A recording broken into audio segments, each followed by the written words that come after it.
Through the Noise with your host, Ernesto Glucksmann. Andrew, thank you for swinging by. I always say swinging by because I'm used to somebody coming into a studio and I'm still haven't kicked the habit of saying that.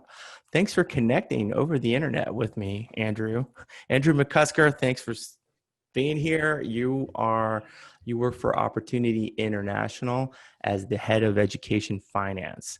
And I think it was Atul who told me, maybe it was Atul, or maybe it was Jennifer, I can't quite remember, told me, we should talk to you because you seem to have a fascinating background and we need to learn a little bit more about how the education world is doing. I've had a couple of guests already through the show. One was like a expert in education policy, and he had some pretty tough words about how, at least in the United States, how we might have a decent enough education system for like elementary through perhaps college. You could make that argument, but early childhood is still a big gap here. But overseas in many parts of the world, that doesn't even, we're not even in the same ballpark. There's some real big challenges there. And so anyway, I want to learn about what you do and how you do it. Can you maybe give us a little bit of a breakdown what it's like to be the head of education finance for Opportunity? Yeah. Hey, thanks so much for the opportunity, Ernesto. It's great. We are in this business to try to get as many kids into better schools as we can. As you kind of pointed out, in the markets that we work in, tend to be low-income markets in Africa, Asia, and Latin America, the educational opportunities are just so different for kids, versus kids in, say, the US, the UK, where I live, or Australia, where I'm from.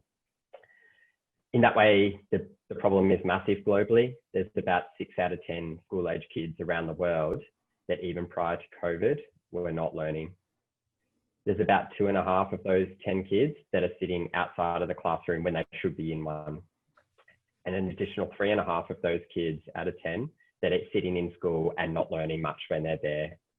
In that way, the problem is massive, but that creates like a big challenge for us.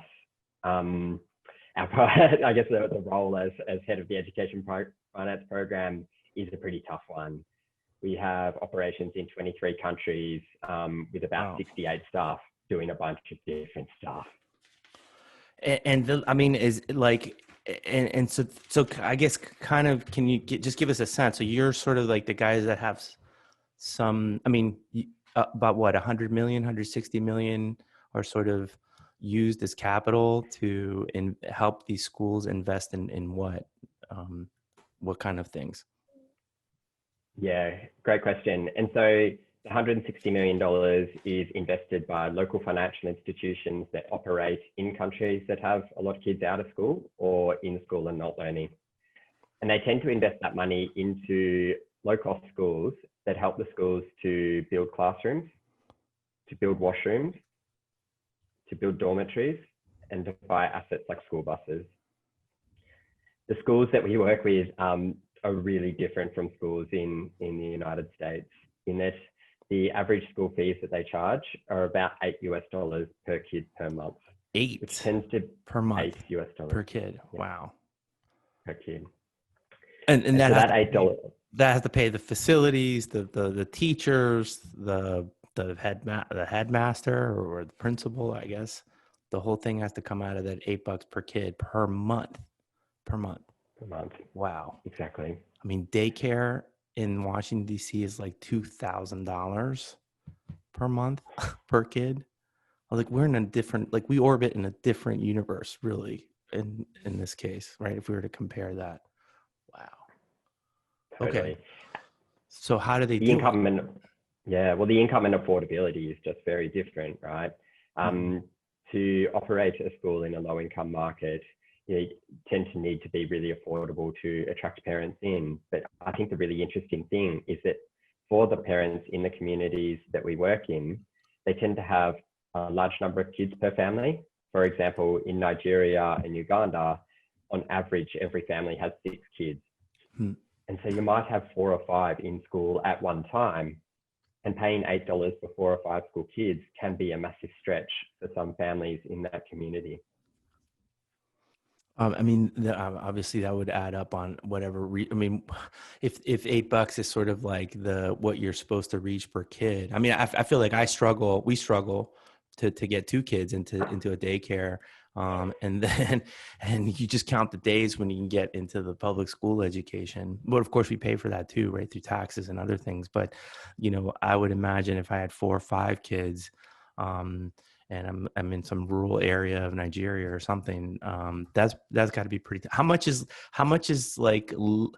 So so they get from what I understand is the $8 pays also sometimes for feeding the kids for lunch, and they have to maybe grow some of the food sometimes on some of these schools. I mean, do you get involved in that too, providing loans for the equipment to deal with that, or just or you said classrooms and I guess buses or trucks or something.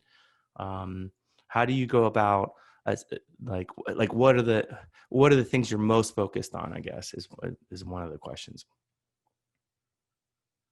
Yeah, great question. With any loan that's provided to any school, we need to make sure that the school has the ability to repay that capital. And so what we are trying to do is encourage productive lending and borrowing. And so the most productive asset that a school can borrow for is for building new classrooms. What tends to happen with most of these schools is they start as single classroom schools in, say, a nursery grade. And an entrepreneur in the community will decide to open a school in one classroom. They will enroll one class of kids. And then at the end of that year, when that cohort of kids graduates, they may look to a financial institution to provide the capital for them to further expand their school by building an additional 1 or 2 classrooms. That's where the $11,000 goes. The business model then is to enroll 2 classes of rooms full of kids who pay school fees, maybe $8 a month, and then repay that loan over 3 years. The average loan size of $11,000 for a school is typically spent on things like classrooms, even on gender disaggregated washrooms. And it's not uncommon in the schools that we work with, in a lot of the markets that we work in, for them not to have separate washrooms for boys and girls.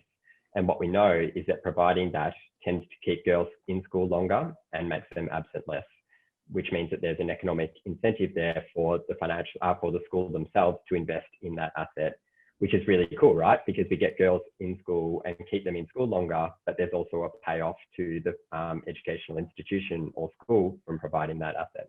Right. So you keep more of the students in, but but it's also kind of, I guess in some cases, kind of a luxury. I mean, if you start with a 1-room, 4-walled building to just get your first class in, presumably that's what you base your loan on the next year. So you get another batch of kids in there and you're trying to get the loan to build quickly 2 extra rooms so that you can keep graduating and develop a little school system, right? Enough grades, enough space for enough grades to keep paying and keep increasing the amount of kids that are able to pay for the little school system, right? And so I guess, man, these loans seem really like, I mean, if the loan size is $11,000, but you guys work with 160 million. I mean, how many loans is that to process in a year? And how do you do that both efficiently, but also, with making sure you're not giving the loans to those in situations where they're just not able to pay it back, but they're desperate for cash, right? And you just, you don't want to do, I guess that's not something you want to do, right? Yeah, exactly. I'm personally in this game to get as many kids into better school as I can. And so the reason that I personally love this model is that it has financial sustainability, both for the lender and for the schools themselves, in that they're running financially sustainable enterprises. The reason that that's important is that we can use a small amount of grant funding to create big amounts of capital investment into the school system and ensure that both the financial institution and the school continue to operate into the future, even when we're not around. The way that we do that is we work with local financial institutions or banks, microfinance institutions in countries that have a lot of kids out of school and in school and not learning. And we work with those financial institutions to help them to develop the loan products and to sell the loan products, and to assess the credit risk. What that means is that the financial institutions are using their own staff and they're using their own capital or balance sheets to disperse this capital. And so it's the best way for us to effectively create large amount of impact through effectively a network of financial institutions across Asia, Africa, and Latin America to get more capital invested and ultimately more kids into better schools. Oh, so so these are like I guess you could call them intermediaries, but they're essential because they know the region, they know what what school models are working, which are not. They're sort of tapped into the community area, but in addition, you being the larger organization, you're able to process more because you're sort of relying on their judgment on which schools, identifying both. I mean, that's half the problem, is also like, where are all the schools? Where are they in some of these regions, right? Like where are the ones that are doing well, the ones that aren't doing so well, right? That's a kind of an ongoing process. So by using the intermediaries, you're sort of lending the intermediaries the capital that they can then use to give that money to to lend those these $11,000 scope projects to these schools. Is that how that basically works? Yeah, exactly. And so the key part that the financial institutions themselves provide is the people and the capital. What we do is we provide the financial institutions with the tools that they need. For example, the product design, staff training, or credit assessment tools to help them to figure out which schools are bankable and which schools are not. Because ultimately we want the financial institutions to be lending to schools that can afford to repay. Because that's what creates the financial sustainability of both the school and the financial institution themselves. Can you go into the credit assessment tools part of it? Because I'm just wondering, like, if you're in a really poor area of some country, I mean, they don't have, they don't have credit bureaus necessarily. There's nobody checking your credit card if you've been making your payments, right? What do the credit assessment tools look like? And you're sort of training the intermediaries to level up their abilities to assess credit risk for these schools, right? Like, what's that like? Yeah, exactly right. There tends to be credit metrics that are more important for education loans to schools than, say, other small businesses like agriculture businesses, retail businesses, or whatever else. Effectively, by monitoring these education portfolios over a long period of time in a lot of different markets with a lot of different financial institutions, we've been able to use loan repayment data to effectively create an algorithm which helps us predict the probability of default for borrowers for both school fees and schools themselves as borrowing. And it looks at traditional kind of credit metrics, so things like income, years of operation, collateral, but also some education specific ones. For example, the number of kids per classroom is an important driver of the economics or efficiency of a school, and therefore of the school's ability to repay those loans over time. The thing with the financial institutions that we work with is that they're so different. There's smaller microfinance institutions that work in really remote communities that just don't have the operations or processes set up, but are doing an important job of providing capital to really low income communities where there may be massive educational need, to the other end of the spectrum where we have commercial banks operating in these markets that have very good processes but no experience of lending to the education sector. And so we'll work with both. You work with both. Okay. So that part of it is, this is kind of like, it's not like, the big Western group coming in and just start doling out checks to people. It's not like that. It's more of it just seems to me that's more of like, okay, what are you guys doing on your own, and where are we that we could help you kind of level up the operations. But in that process, you're also collecting data to understand what regions are doing better, right? Because you only have, even though $160 million, that seems like a lot, it's really, when you look at the scope, maybe you can give us some sense of that, the scale of the challenge, it's really not a lot. And so you have to kind of push your chips in where you're likely to maximize the outcome, right? Where they're likely to be able to repay you fast enough so that you can reuse the capital again in another project, right? And so, or with intermediaries where there's they're well organized enough. They have a lot of touch points with a lot of schools. So you want to, in aggregate, help them get to the next level, right? So can you maybe give us a sense of like the scale, some of the scale of the challenge in some of the regions you're in? Yeah, great question. And so historically, there's been about 23,000 loans dispersed to these sorts of schools through our model. The coverage of those 23,000 schools is around about 6.5 million kids. Wow. To put that in the scale of the whole problem, it's roughly 617 million kids around the world that last year were either out of school or in school and not learning. So wait, and most of those 617 million kids are out of school, just can't get to school, resources or wow. Either out of school or in school and not learning. So it's roughly 260 million kids out of school that should be in a classroom but weren't last year. Wow. So this is like, we're touching like 1% kind of scenarios here too. I mean, 3%, 4%, something like, not even a 10% or 20%. This is huge.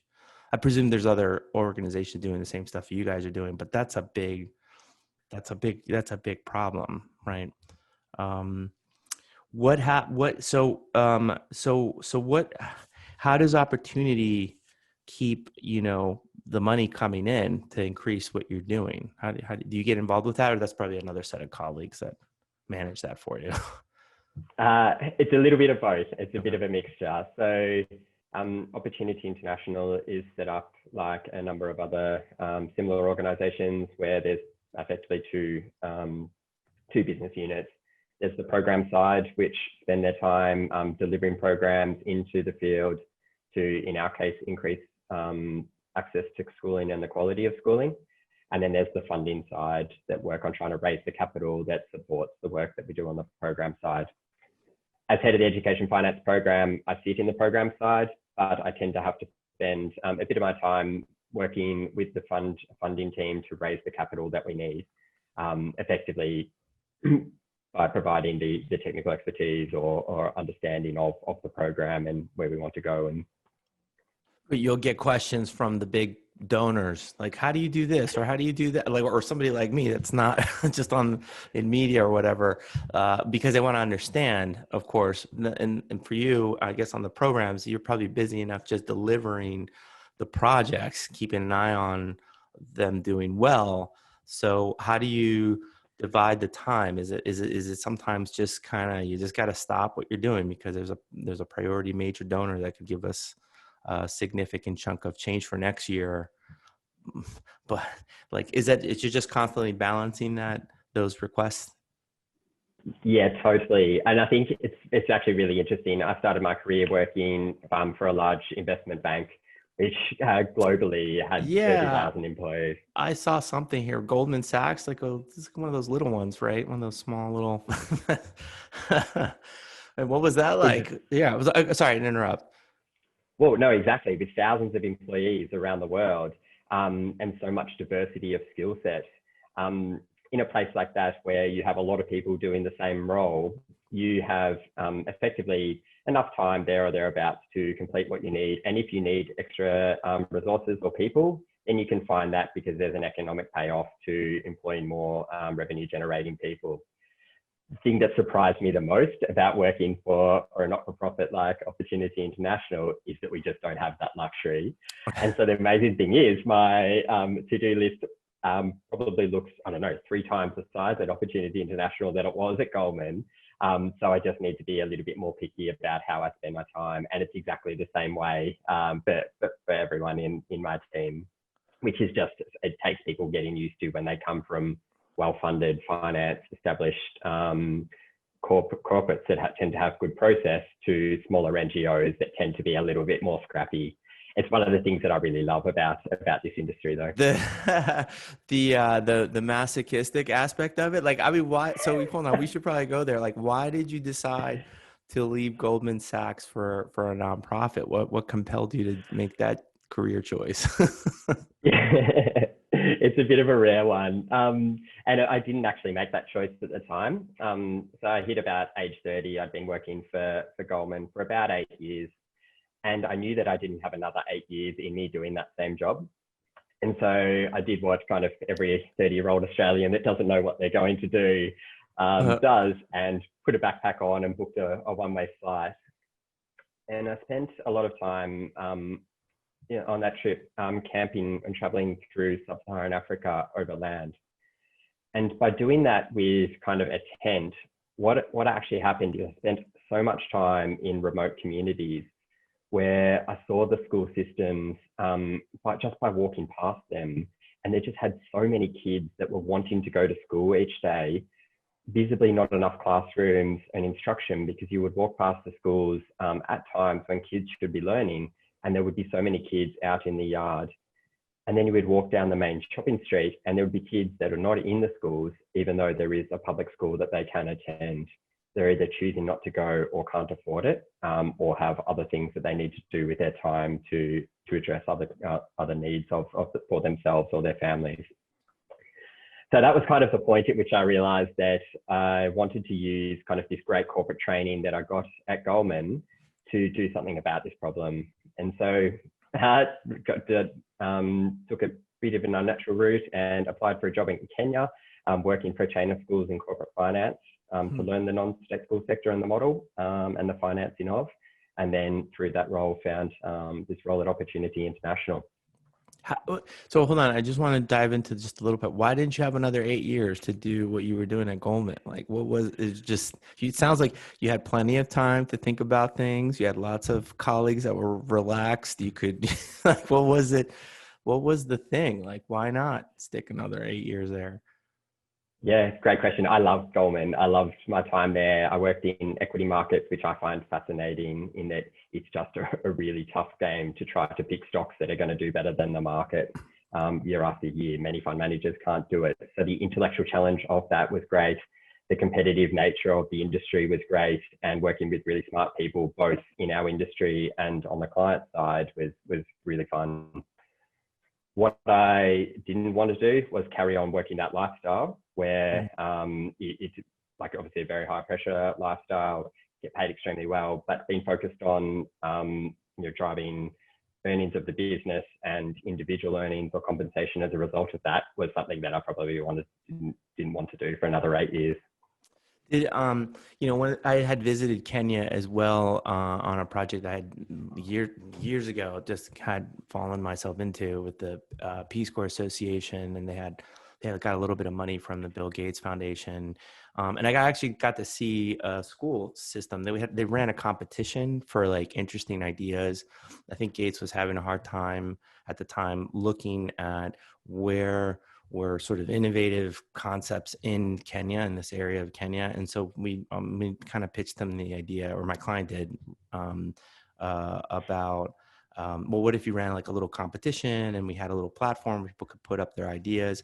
And this one school wanted a little bit of funding. It was really not much, but it was just to create, Kenya is a very arid area. And so to buy some buckets of, to collect rainwater that could then be used to, farm a little drip irrigation system farm by the school that would become like an activity for the students, but would also serve as a supplemental feed. Like if they could get some of their vegetables and some of the fruits from their garden, that would offset the costs, because most of the costs that went into the school fees went into just paying to feed the kids at lunch. And so if they could do that, they could offset some of that, then they could repurpose some of their capital to build the next room. It was just great to witness it. And I think when I was there, you can kind of like, you can intellectually think through things like, yes, in other parts of the world, we have a lot in the US, and in other parts of the world, they don't have that much.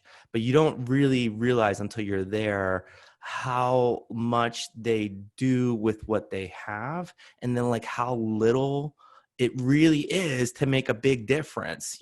Like how many kids could I have sent to school if I had another extra $2,000 to send to one of these schools a month?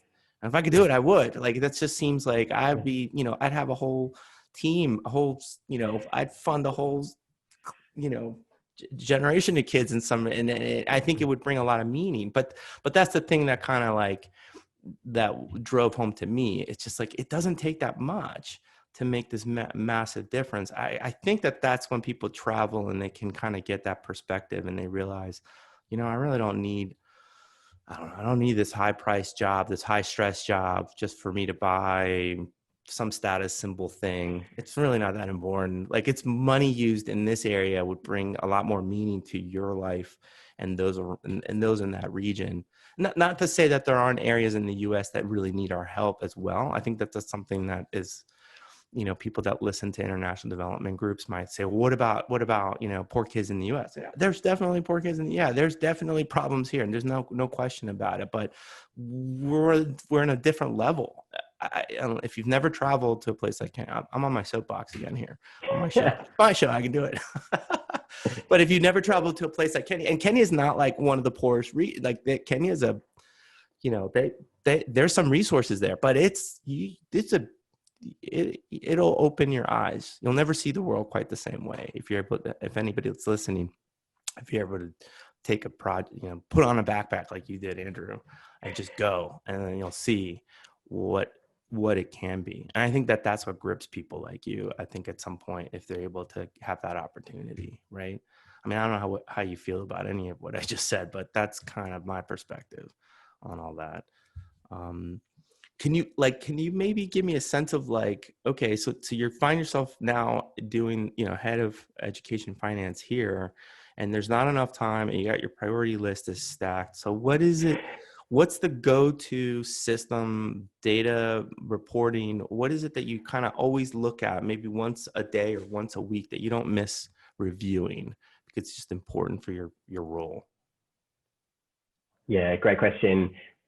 Effectively, I'm trying to use my time and the time of our team to get the most amount of kids into better school that we can. There's effectively two bottlenecks for us in terms of magnifying impact. The first one is access to funding, and the second one is the human capacity of our team. So the capacity of them to actually go and find new financial institutions, to deliver the work with the financial institutions, and to educate or provide professional development to the school leaders and teachers, and their ability to do that effectively. I spend a lot of my time trying to think about both of those bottlenecks and how we can alleviate them. The biggest challenge with all of that is trying to manage a team that's spread across 23 countries with different languages, time zones, across this weird mix of skills where you've got finance people and education people. I think the hardest thing about the education team is that they tend to work in really remote communities. We have a team of about 35 education specialists.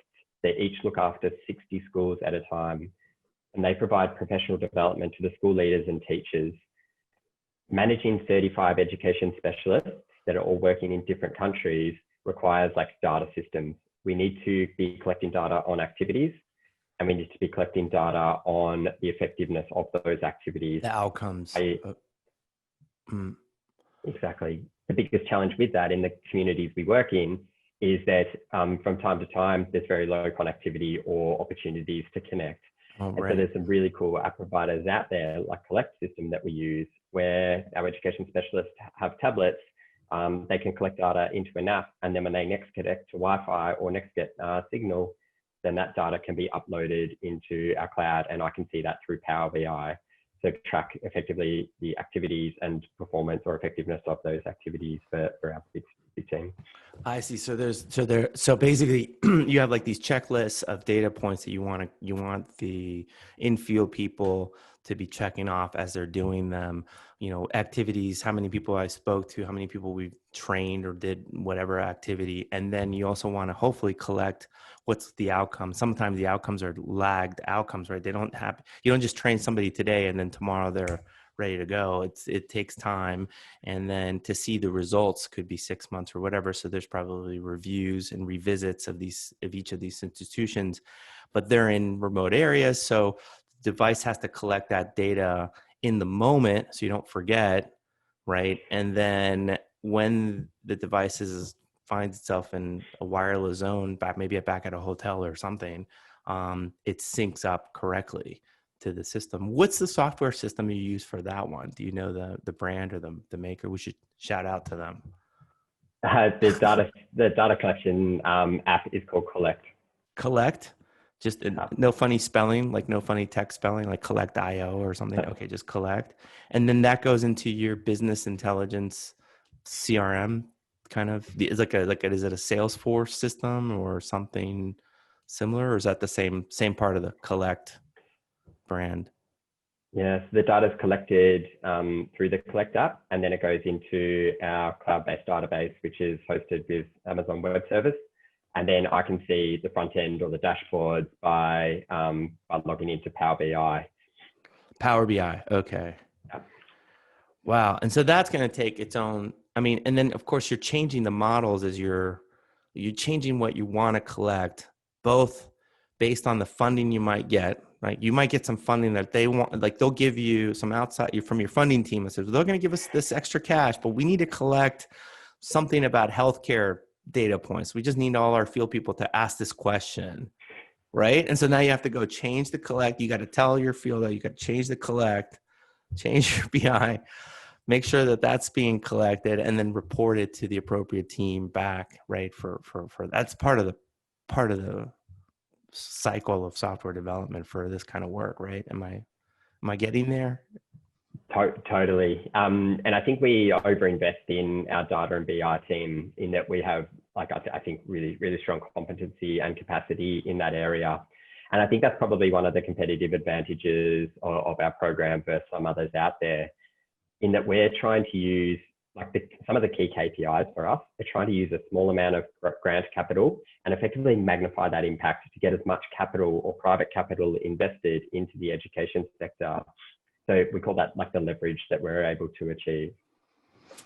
Ultimately, by having, please. Go ahead. No, I want to keep, sorry to interrupt. No, by having these data systems that collect a lot of the details from the portfolio data from the financial institutions, we're able to do two things. We can use that data to pivot the program to effectively make better decisions about which types of financial institutions are more effective at doing that. I.e., is it the commercial banks that have large balance sheets, or is it the smaller financial institutions that work more rurally that are able to access really low income communities, and effectively make those decisions to drive out or use that data to drive our decision making going forward. And secondly, to prove our impact to donors and our other funders, as you mentioned. Can you maybe give us a little example of, where you sort of, we were collecting the data and we noticed this slight trend that if we just adjusted a little bit, we would get just this extra bit of value out of it? Do you have something that comes to mind? Yeah, great question. And so the education quality program that we operate is effectively a training or professional development program for the leaders of the schools and the teachers of the schools, effectively providing in-service teacher training. What we do with the data that we collect on our the activities that we provide into that program, for example, the number of meetings that we host or the number of seminar sessions, training sessions that we provide to school leaders, we can track things like how many meetings per term are effective to drive engagement of the school in the program, their participation in the program, and ultimately the rate at which they improve or increase the quality of their schools. Okay. So you were able to see based on how much they've participated that they're more likely to continue with the program. It's kind of like staying top of mind. It's almost like basic sales, pre-sales efforts, right? When you're trying to sell a project or something into an organization, sometimes you just have to be there long enough and have many touch points, right? Is that kind of the idea? Exactly that. I think you bring up a good point about like the sales funnel that retail or other sales organizations talk about. It's exactly the same with providing the professional development for school leaders. In the communities that we work in, there's very little avenues or opportunities for professional development for the school leaders or for the teachers, in that there's just not enough funding or availability of supply for that. So most schools are really, really keen to participate in that program at the start. We have almost 100% sign-up rate. And then what happens is as we go through the process of delivering the program, we tend to lose some schools. Early motivation, but then when the work begins, it's like, well, they probably have other priorities too. So, right? So everybody's trying to figure this out. Okay, please continue. Exactly. And so part of our goal of that program is to try to optimize that funnel. And so the two kind of resource constraints that we have been our funding and the capacity of our team to deliver the program, to try to use both those two resources to generate the most amount of impact requires like optimization of that funnel over time. So you might actually carve out where, okay, if you're this one person going to these 60 schools and you notice that the trend tends to be that once a school leader sort of, lose interest at this point, it's not worth our time revisiting them. Or maybe it is worth our time revisiting to try to get them back in, but you have to make those tough decisions, but you at least know when they're about to trend off so that you can reassess. We'll continue with these 30 other schools, visiting them in a higher cycle because they're going to complete the program, right? That's kind of what you're doing. Exactly right. Because ultimately the goal is for us to get the most amount of school seats built and the most amount of those kids in the school seats learning the most. And so however we can use our resources to do that is effectively how we'll drive the program. Wow. And so are you popping your dashboard up just to kind of view the performance? This is what you're looking at. There's sort of your litmus test. It's kind of look at this thing maybe on a daily basis just to see how things are progressing. But also probably to try to see if you can notice new patterns in the data, right? Certainly for like the core KPIs of our program, the capital invested, the number of school loans being dispersed, the number of loans being dispersed for kids, and then on the education quality side, the activity of, or the training activity that's taking place, and then the outcomes of that training, whether it be improvements in school quality at the institutional level, for example, implementation of child protection policies and practices that may not have existed before, or learning outcomes for kids, i.e. the kids that are now sitting in these seats, are they doing better than they would be otherwise in core academic outcomes like literacy and numeracy? Right, because there could be, you might be measuring these, a constellation of data points per institution that, they're correlated. They're not necessarily causation, but they're correlated to better outcomes. So if you can find more institutions with this sort of checked off marks, those are the ones you want to then probably put in more resources or double up the opportunities for them, right? Because they're just able to handle more, right? Just on the base of that, the basics. And then I guess the underperforming schools, you might have a program where you're sort of explaining to them, hey, if you can get these data points up, that opens you up for more opportunity because this is what we're looking for, right? Or I think that's the next innovation. Sorry, that's the next innovation. Sorry to cut you off. Okay. Yeah, exactly. As we're able to grow this data set of kind of school operations, i.e. how many kids do they have, how many teachers do they have, how many classrooms, washrooms, school finances, how much revenue are they generating, what are their expenses, how are they spending that, and also the quality indicators, i.e. does the school have a child protection policy, what are the learning outcomes for kids, and track that over time. We can figure out what the most important things are to increase access to schooling and the quality of education that's provided. So there might come a point that we know that a school that, rates itself 1 out of 5 in child protection, 2 out of 5 in teacher retention, 3 out of 5 in community engagement, if they focus on doing one thing, which is implementing a child protection policy, maybe they see less dropout of kids and better academic results as a result of that. And that's the cheapest, most efficient thing that they can spend their money or time on to actually deliver better learning outcomes for the kids in their schools. We're not there yet, but that's what we're trying to build. Oh, okay. That's the next level of that. Okay. And then just curious to know about, so do you guys have like a data scientist on staff, or do you who's crunching through this glut of data that comes from what you said, 30 some field officers, in-field people? Yeah. So the field staff are implementing data, so inputting data on their activities. We also have data collectors that visit schools each day to collect the data on the schools. There's about 12 headcount in our team that do that. All of that information and data is put into our cloud-based database. And then we have effectively 2 full-time data scientists that sit on our team in London who are rock stars. And they've done a really great job over the last few years of trying to build this system that works right now, and increasingly are spending more of their time on the analysis and effectively providing either the program team with the insights that they need to pivot the programs, or the funders of the program evidence of what's working and what's not. In that, I think the great thing that really surprised me about funders, and particularly the institutional funders in this industry, is that they realise that it's a really tough challenge to increase access and quality of schooling. And so we're kind of, as an industry, in this game together to learn as best we can about the most effective ways to use the limited resources that we have to get more kids into better schools. So they're very interested in what we're finding in terms of what works and what doesn't work as well. Yeah, because it's easy to presume, make assumptions in a particular region, but like you're operating in how many countries?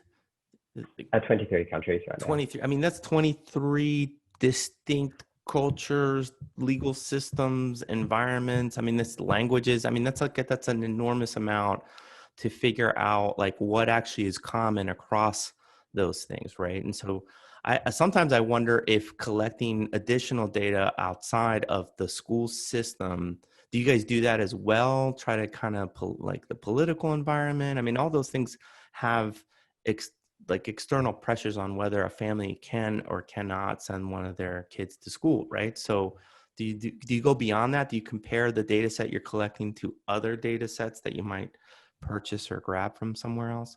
Maybe this is a question for your data scientist, but it's a great question, and that falls on me actually. Oh, it does. Okay, good. So I'm asking the right guy. We tend to use a model that helps us to effectively choose the markets that we want to enter next. Given that we have limited resources, time and funding, we can't go into every country where there's a lot of need for this program right now. We think that we ranked every country in the world based on where we think our program or our model can be most effective at scale. Effectively, what we need to see there is relatively large population sizes, low educational access or educational outcomes for kids, some non-state school sector, and some stability in a deep enough financial system to work with. We think that globally there's about 53 countries that our model can work at scale. Most of those 53 countries are across Sub-Saharan Africa, South Asia, and then parts of Southeast Asia and Latin America. Our goal right now is to go down that list and effectively spend our time and funding to most effectively get the most amount of those kids into better school using our model. Gotcha. And so you do look for data sets to compare it against, to bring into your BI stuff, right? I mean, you're doing aggregate government data sets probably, but there's only so much data you can collect to then try to paint the right picture, right? before your 2 data scientists, need a break from doing that, right? Can we shift a little bit of gears because on it, because I figure so like suddenly events happen like the one we're in right now. The reason we're not in a studio, and everybody on my show that listens to this suffers through audio through Zoom. I'm trying to figure out what other options are on there, but the fact that we can record video is just convenient, and it's also it seems easier for guests to sign up, which is the reason we do this. But if anybody has any ideas, send me a note, please. In any case, what's happening now in COVID? Because like COVID has to have impacted all your models, all your planning, even just. Can you send your field people into the field safely? Like, what do they have to do? Like, can you speak a little bit about what's happened? Yeah, COVID-19 has been detrimental to the education deficit that was already really prevalent last year. Those numbers that I was talking about earlier, about 6 out of 10 school-age kids around the world not learning, that was before COVID. From about mid-March through to the middle of April, we saw massive widespread school closures in most markets around the world. At its worst, there was about 91% of schools around the world that were closed in May. Wow. Since then, we've started to see some gradual reopening of schools, but still today, it's roughly 2/3 of schools that remain closed. I think one of the really great things about COVID, if there is any, is that it has been such a leveler in that the schools and communities and parents, schools and parents and children in the communities in which we work are also facing the same challenges that people in the United States or the UK or Australia are facing. I think you spoke a little bit about this on the pre-call, that you're facing this challenge with your kids. Oh, yeah. About being outside of school. Yeah. Yeah, it's crazy. Like having, and it's exactly the same in Uganda. It's like suddenly I have 2 new colleagues that don't really listen, and they have their own opinions on what I should be doing with my time. But yeah, so it's the same thing that's happened across Uganda. Suddenly the family that has been sending 3 or 4 of their kids to school now have them at their homes, and they have to take care of them as well, watch over them, and then how that takes away energy and time for the parents to make their living or figure out how to put food on the table, right? It's a huge problem. So what's happened with loans in those situations? If the schools have to close, what do you do with the loan processes? Yeah, well, I think there's massive issues across the whole value chain of providing schooling. Firstly, like the kids being outside of the classroom, I think the biggest risk that we see the longer schools remain closed is that kids become disengaged with the school system and we lose them permanently, whether that's to income generating activities, if they go off to work in the family farm, or through child marriage or pregnancy. On teachers, they're suddenly unemployed, struggling to be paid by school proprietors and struggling for livelihood. Additionally, for school proprietors who have established their business, they lose their revenue stream. And additionally, for financial institutions who have lent to the schools and are suddenly not receiving loan repayments and need to manage their capital or loan book. And so there's massive issues across the whole chain. I think one of the really great things about this has been how receptive the financial institutions have been to the challenges that the schools are facing. In that most financial institutions are offering the schools loan moratoriums, which are effectively repayment holidays through this period. And what that allows the school to do is that just like tagging, okay, we'll just extend, you're not paying this month, but we'll just add another month to the overall lifetime of the loan kind of thing. Okay. Exactly right. And they do that to preserve their relationships with the schools, and it's not in their interest for the schools to choose to close down permanently either, right? And so that's been really great. And what that's allowed schools to do is to focus on using their cash reserves, if they have any right now, to be maintaining their teacher workforce. I think the second greatest risk through all of this is that we lose a bunch of skilled teachers from the industry to other industries right now. Right. If you're out for several months of work from the school, eventually you're going to have to figure out a way to generate income. So then you're going to get a job somewhere else. And then it's really hard then to leave a sure thing to start reapplying again to a school system, even if the school system comes back on, right? So then there's a mad scramble of the schools in the region to find the teachers that are available and willing to come back, right? And by the way, we still don't have vaccine, or we don't have a good, we have like put on a mask and keep your distance, but it's not resolved the problem of this virus, right? So there's always it adds pressure to how do you get students and teachers back into classrooms. And that I'm not saying anything new for anybody that right now in the world. That's the amazing part. The amazing part is that it's like the entire world has got this problem. So it's probably one of the few times I've probably other than maybe a world war or something, where the world has had to figure out what to do about a global problem, right? Yeah. That's kind of the most unusual thing about this. Yeah. So what are you guys doing with the intermediaries, or what has Opportunity done in response to some of this situation? Yeah, maybe I'll talk about both sides of the work. Okay. So I think the great thing with the work that we're doing with financial institutions is that we've had, even through this, new financial institutions that want to come and launch these products and be ready for disbursements of loan capital as soon as schools do reopen. And that's happening in even new countries that we've worked in, which is kind of encouraging because we've grown, the business had had a lot of momentum heading into COVID. In that about 3 years ago, there was about 1,500 schools that were borrowing. In February this year, that was closer to 16,000 schools. And so Wow. in 3 years, the program had grown, a tenfold or thereabouts. And what we were worried about when schools closed was, would we lose the momentum in the program and the growth footprint? It's been really encouraging to see that financial institutions out there are looking through COVID and the school closures and looking at still launching the other products when schools resume, which is great. And then on the other side of that, yeah. Yeah, and that's probably where it becomes a lot more challenging for our team right now.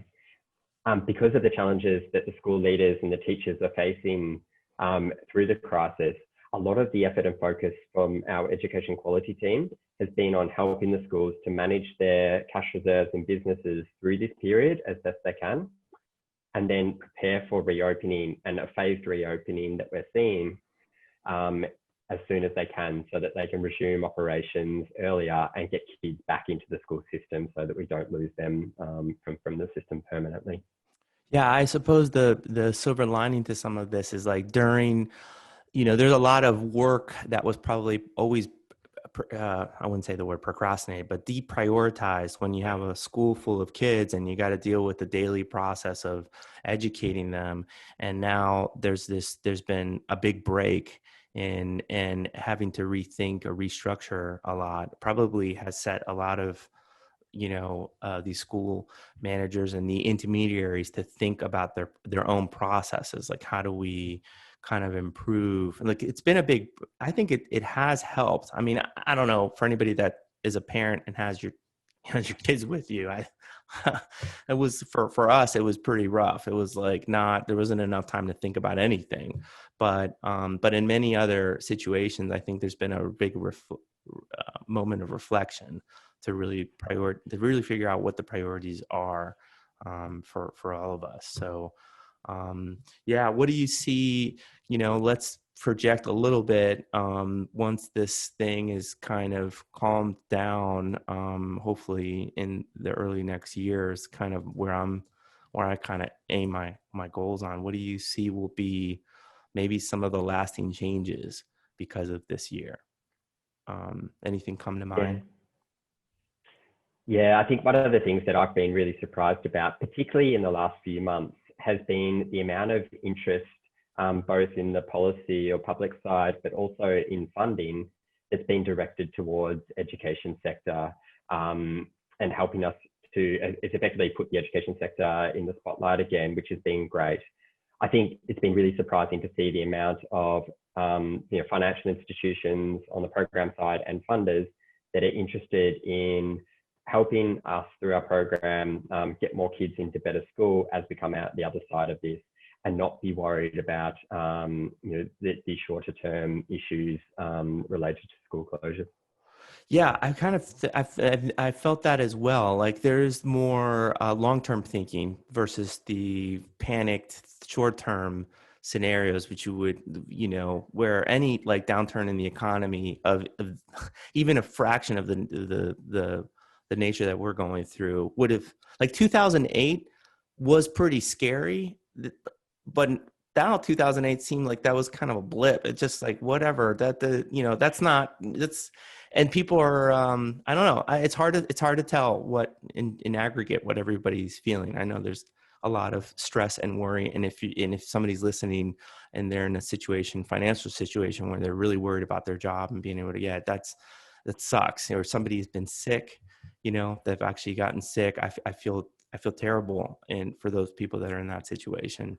But I think that is like a call to do more for everybody else that's in that position. And so I think, if anybody's sitting on a pile of reserves, let's just say, and I've said this on the show before, now's the time to spend it, So if any, now's the time to, that's what the reserves are for. There's no bigger crisis emergency that I could imagine that you would need that in the future, unless like, I don't know, a meteor hit us or alien invasion of some type. Like I can't think of one that's like of the scale and magnitude that we're in now. So do the right thing. If you got some, cash on the side, maybe look at an organization like Opportunity to put your money into and help kids get back into school around the world. So Andrew, thank you so much. Let's end it there. Do you have any parting words? I guess we should plug the website in case somebody wants to. And there's people that work in other institutions. Obviously, you guys might be looking for partnerships, or what are the things that would be helpful if somebody knows of or is out there listening that could be helpful to your work? Yeah, no, thank you for the opportunity. Like, we can't do this alone in terms of trying to get the 617 million kids into better schools. I think the work that you guys do is really incredible, having a podcast that has this much reach with people focused on the industry and even outside of it. Totally open to working with other players in the industry, sharing any of our skills and experience to effectively get more competitors in the market, which is very different from when I was at Goldman, where we didn't want competitors. Now in a not-for-profit, we want as many people in this market because we can achieve effectively address the problem a lot more quickly and effectively if we have that. I'm happy for anyone to contact me on LinkedIn if they've got any questions or want to follow up discussion, or if you want to check out our website, it's edufinance.org. All right. Thank you so much. Hang on. I'm going to pause the recording, and you guys that listen or maybe checking us out on YouTube, which we just started that channel. We don't have a whole lot of views. We're still figuring out how to do the YouTube thing, but it's slowly but surely coming along. Thank you guys for listening. Much appreciated. Take care, everybody. For more episodes of Through the Noise, go to throughthenoise.us.